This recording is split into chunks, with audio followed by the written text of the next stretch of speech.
saya akan jelaskan pembuatan rain gauge dengan low cost, bahan-bahan yang dengan harga murah. Pertama, untuk penampungnya saya potong dari botol minuman, kemudian bagian bawahnya saya lubangi, kemudian dari lubang ini saya salurkan ke selang infus yang biasa digunakan untuk rumah sakit atau klinik, infus biasa seperti ini. Saya potong bagian ujung ke bawahnya untuk jarum, dan saya ambil bagian yang untuk tetesan dari biasanya dari obatnya ya. Nah, ini saya potong seperti ini, kemudian bagian ujungnya ini saya sambungkan ke lubang-lubang yang tadi saya buat, dan ini bisa diatur speed tetesannya.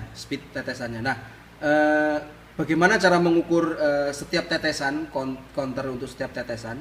Untuk setiap tetesan saya tempatkan berupa probe biasa, kelihatan ya, probe biasa berupa 2 buah rod probe, di mana nanti tetesannya ini akan mengenai probe ini dan akan terhitung oleh Raspberry sebagai 1, 2, 3 dan seterusnya.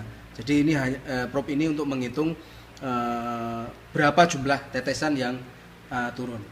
Kenapa ada banyak sekali, ada 5? Kenapa ada 5? Sebenarnya semakin banyak semakin bagus, karena semakin banyak akan cepat air tersebut terbuang.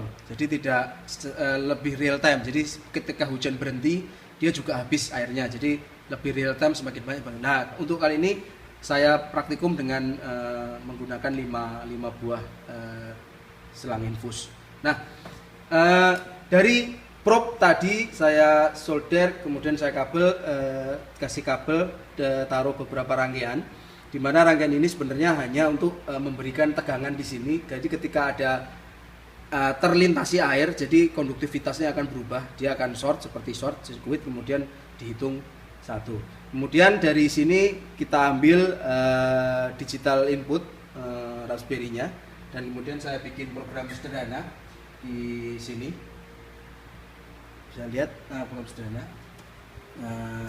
Ini program sederhana menggunakan Python, cukup sederhana. Jadi kita bikin event. Jadi setiap kali terdetek itu langsung dia tidak menunggu berupa timer, bukan, tetapi event. Jadi setiap kali detect dia akan muncul atau pop up sebagai counter, menambah counternya, total counternya. Oke, kita coba saja langsung. Saya sudah siapkan 200 ml air. Jadi ketika ini program ini saya jalankan, dia akan standby. Kemudian dia akan menunggu event yang ada di sini. Oke, kita tuang 200 ml. Oke. Di sini bisa dilihat ini ada 5 channel, di mana setiap channelnya itu akan mengcounting drop 1. Jadi asal mula dropnya dari mana ini ketahuan, tetapi ini sangat cepat. Jadi hasilnya ini, totalnya ini berupa total dalam mililiter. Jadi ketika saya tuangkan tadi 200 ml, seharusnya hasil akhirnya nanti mendekati 200. Jadi bisa dikalibrasi. Jadi nanti kita untuk lab yang lebih presisi bisa dikalibrasi value-nya berdasarkan software. Nah, bisa kita lihat di sini semua menetes.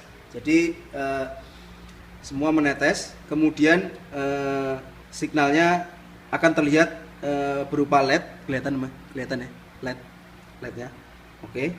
Lihat, setiap kedip artinya 1 kali counter, seperti itu.